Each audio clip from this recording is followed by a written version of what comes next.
Every country on Earth is drowning in debt. The United States is buried under $38 trillion.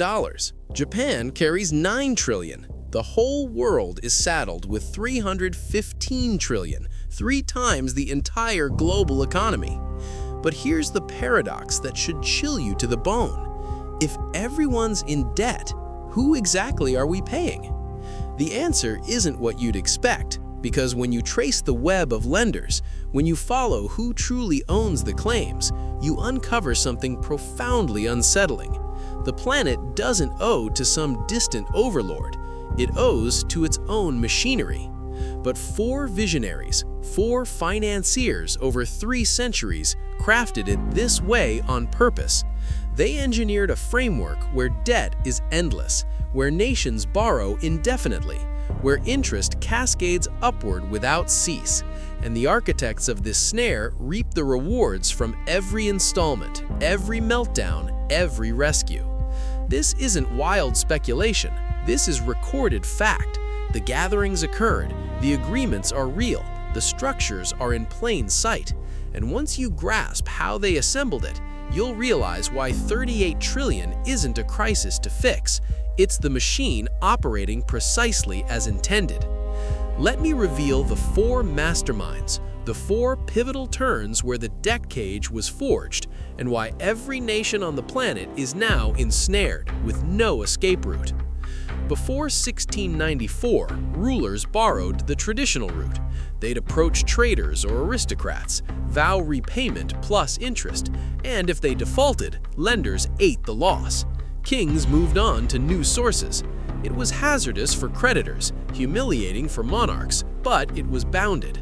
Debt was fleeting, either settled or wiped clean. The cycle reset. William Paterson upended it all. He was a Scottish trader and cunning financier who chased fortunes repeatedly without success. In 1691, he conceived a scheme that would redefine society. England was locked in war with France. King William III craved funds urgently. The coffers were bare. Taxes couldn't fund the battles, and old lenders balked at fresh loans after past defaults. Paterson pitched the king a radical plan. He'd rally affluent merchants to advance the crown £1.2 million, roughly $300 million today, a staggering amount. But here's the breakthrough. The debt would remain unpaid forever. Instead, the state would deliver interest perpetually, 8% yearly. And to oversee this setup, Paterson suggested birthing a novel entity, the Bank of England. The design was groundbreaking. The merchant backers would deposit their gold with the bank would extend it to the government would remit interest yearly from tax hauls, and the bank would distribute that to the merchants. But here's the vital twist. The principal stayed untouched eternally. The loan was unending. Why did merchants agree? Because Parliament backed the interest, tied to the state's taxation might. As long as England taxed its people, the payouts endured, and the notes the lenders got for their gold were negotiable. They were currency, superior to coin since they yielded interest. Parliament endorsed Paterson's vision in 1694. The Bank of England was born. Merchants supplied the gold. The crown funded its wars.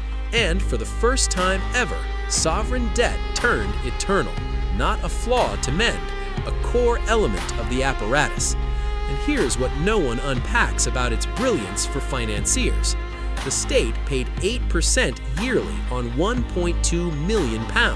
That's £96,000 annually without end. The merchants had secured a lifelong stipend from the realm. As long as England stood, as long as it levied taxes, the stream continued. And if they sought their gold, they could trade the notes. The obligation was movable but irredeemable. But Paterson's true mastery unfolded next. The Bank of England gained authority to print notes secured by the state's IOU. They could mint paper currency, matching the loan's worth. This birthed money from obligation. The crown's promise became cash, and the deeper the borrowing, the more currency spawned. This is the blueprint. Government incurs debt, ignores principle, pays interest eternally, and the debt morphs into money. Genius for bankers, devastating for citizens, since you're funding interest on immortal debt. Within half a century, every key European empire mimicked it. France launched the Banque Générale. The Dutch refined their state debt systems, and by 1790, the fledgling United States embraced the model. Alexander Hamilton, whom we've discussed, mirrored America's finances on the Bank of England. Enduring debt, interest from taxes, bonds as tradable tender. Paterson passed in 1719. Not vastly rich, despite founding the bank, but his creation endures 331 years on. The Bank of England thrives. UK debt has never vanished. It's refinanced, extended, amplified, but never erased. The debt snare was laid in 1694, and every regime since has stepped in eagerly. By the early 1800s, European states had adopted debt. They borrowed for conflicts, for projects, for daily costs. But markets were disorganized, each deal bespoke. Rates fluctuated wildly. Only the elite could join. Nathan Rothschild transformed it. He scaled sovereign debt to industry. The Rothschilds began as exchangers and dealers in Frankfurt. By 1800, the five brothers planted banks in 5 prime cities: London, Paris, Frankfurt, Vienna, Naples. This grid was unmatched. They shifted funds cross borders swifter than rivals and leveraged it to rule state debt. Nathan in London was the tactical wizard. Amid Napoleonic wars, Nathan brokered loans for Britain. But his novelty was the structuring. Rather than direct lending, he acquired bonds, discounted, resold to buyers at premium. He birthed a resale arena. Government craved cash. Rothschild delivered instantly, then peddled bonds to endowments, insurers, and tycoons. The state got funds quick. Rothschild pocketed the margin. Investors gained liquid holdings. But here's the shadowy turn. Rothschild didn't merely fund states, he maneuvered so they depended on him. In 1815, at Waterloo, Nathan Rothschild learned of Napoleon's rout, ahead of London. His couriers outpaced dispatches. He wielded this to sway the bond scene. First, dumping British bonds, implying defeat. Prices plummeted. Investors fled in terror. Then, at Nader, Rothschild scooped vast lots cheaply. When victory news hit, bonds soared. Rothschild reaped fortunes. Not mere insider play, but mastering info and timing. This set the Rothschild paradigm. Dominate intel, issuance, market. By 1820, Rothschilds commanded European state debt. If a regime needed funds, they turned to Rothschilds. For their investor web, their reach set terms. Here's its debt snare significance. Pre-Rothschild, rulers could stiff creditors, default, reset the board. But Rothschild globalized tradable debt. A UK bond might belong to a French holder, who flipped to a German firm, collateral for Austrian loans. The mesh grew so tangled, default wasn't spurning one, it was imploding the global net. This is Rothschild's feat. Weave debts so intertwined, default turns suicidal. Not from duty, but systemic ruin. States were locked, they must pay on, and borrow anew to cover old interest. The snare was no longer just lasting, it was unavoidable. Rothschild's riches crested mid-1800s, wealthiest clan ever, surpassing monarchs. Sourced from one well, sovereign debt interest. They made nothing, built nothing, lent to states, collected eternally. The Paterson 1694 frame, Rothschild mass-produced by 1815, and by mid-century, Europe was trapped. By 1900, America surged economically, but finances lagged. Banks solo, gold-tied money, no central debt handler. J.P. Morgan resolved it, not for society, to shield his realm. In 1907, panic struck. Stocks tanked, banks crumbled, economy froze. J.P. Morgan orchestrated rescue. corralled NYC bankers in his study, barred exits, compelled personal pledges to prop failing ones. It succeeded. Panic halted. Morgan emerged America's shadow central banker, but at 70, he couldn't repeat. So Morgan's circle, top U.S. bankers, devised a lasting fix, a central bank. Yet Americans loathed them. Prior U.S. banks shuttered by populists, so they masked it. In 1910, Morgan allies like Senator Aldrich, bank reps, convened secretly on Jekyll Island for 9 days, blueprinted the Federal Reserve. Secrecy vital lest public riot over bankers' crafting money system. The scheme was sly politics, not central bank, but Federal Reserve System. Not singular, but 12 regionals. Not Wall Street ruled, but presidential board. Seemed scattered, people-led, open, but rigged for banker sway. Regional feds privately bank-owned. Banks picked regional boards. Regionals chose Fed board. Government named some, but bankers steered. Key power, money creation, bond buying to NY Fed, Morgan's turf. The Fed Act cleared Congress December 1913, most unaware of implications. Death snare ballooned instantly. Government borrowed from Fed, which minted money for bonds, boundless debt appetite. Here's its essence. Pre-Fed borrowing capped by bank funds, but Fed conjures cash, buys bonds. Government spends debt on Fed books, backed by tax vows eternally. This fuels endless debt. Fed guarantees buyers. Government borrows ceaselessly, rolls debt, interest from taxpayers to Fed-owning banks.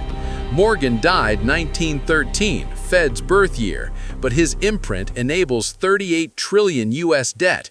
Sans Fed, markets couldn't sustain. With Fed buyer, no ceiling. Snare turned boundless by 1970s. Paterson, Rothschild, Morgan trap spanned globe. Developed nations borrowed, rolled, paid, but emerging ones differed.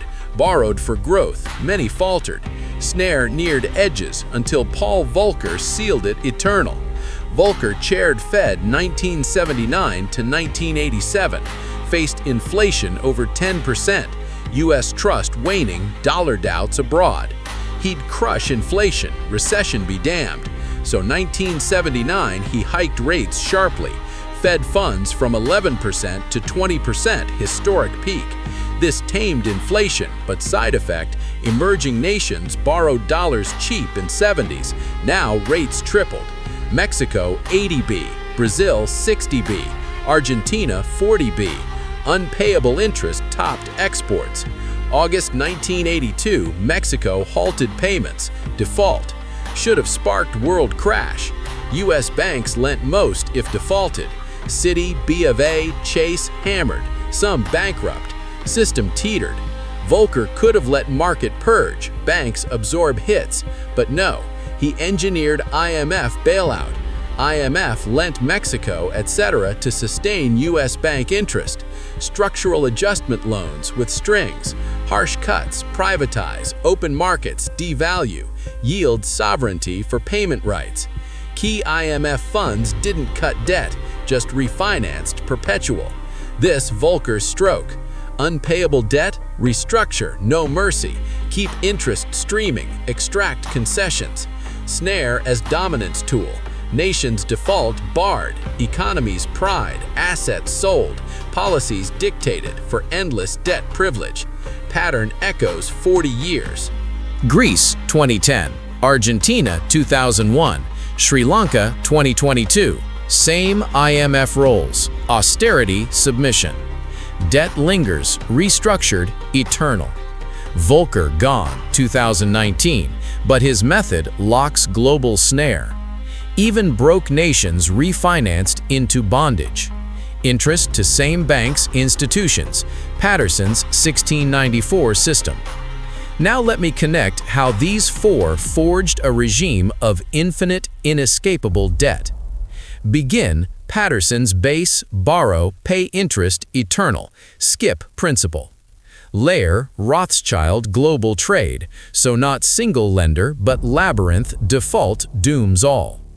Add Morgan's central banks, mint, buy bonds, endless appetite, borrow forever. Top Volcker's when broke, refinance, sustain flow. Outcome, today's 315 trillion global debt. State, corporate, personal, none repaid, all yields interest. All linked, so breach anywhere risks total fall. Here's the precise gear. US 38 trillion debt owners. 20 trillion to US public pensions, funds, insurers, banks, Fed. Buy treasuries as safe, but yield 1 trillion yearly interest from taxes. Workers to government to holders, institutions of rich. Annual transfer, labor to elite, eternal.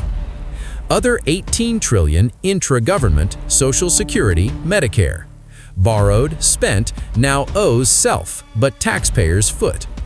Redeem via taxes or more debt, shell play, interest rolls. Global scale, Japan 9T to locals, BOJ. Europe 14T to banks, ECB. China state banks, all same interconnected. Japan holds US-Europe via IMF. US holds emerging via World Bank. Circular, all owe, all interest ascends to debt managers. Why no end? If US cleared 38 trillion, money supply crashes. Dollars from borrowing, payoff vanishes, deflation doom. Can't clear, must borrow, roll, pay. Global, if all cleared, money shrinks 2/3, trade halts. Debt vital by design. Profiteers, debt holders. BlackRock, Vanguard, State Street, Fidelity, trillions managers. Buy bonds with others' funds, pensions, retirements, premiums. Collect 1 trillion plus yearly from US plus global. Biggest transfer taxpayers to holders, continuous, hidden. Not tax, but debt service. Workers pay, institutions gain, debt static. Final insight. Ford didn't plot across eras. Solved issues banker favoring, each built on prior. Paterson eternalized 1694. Rothschild globalized 1815. Morgan infinited 1913. Volcker inescapabled 1982 combined. Regimes borrow perpetual, pay eternal. Bond controllers, debt managers, interest collectors, ultimate winners. Not states, not citizens, finance houses. Final reality, 38 trillion, no crisis for them, it's the model. Each debt dollar asset yields collateral for more. As long as faith holds, government pays interest, skips principal. System runs. Snare sealed. Escape collapses all. 4 masterminds, 3 centuries, 1 regime. All earthbound in it. If this reshaped your debt view, if you see 38 trillion as no blunder but precise design, you're glimpsing true power. Subscribe to Decode the Machine's builders, operators. Schools won't teach this. They'll frame debt as solvable issue, but architects knew. Debt's no issue, it's bedrock, interest, our toll in their realm.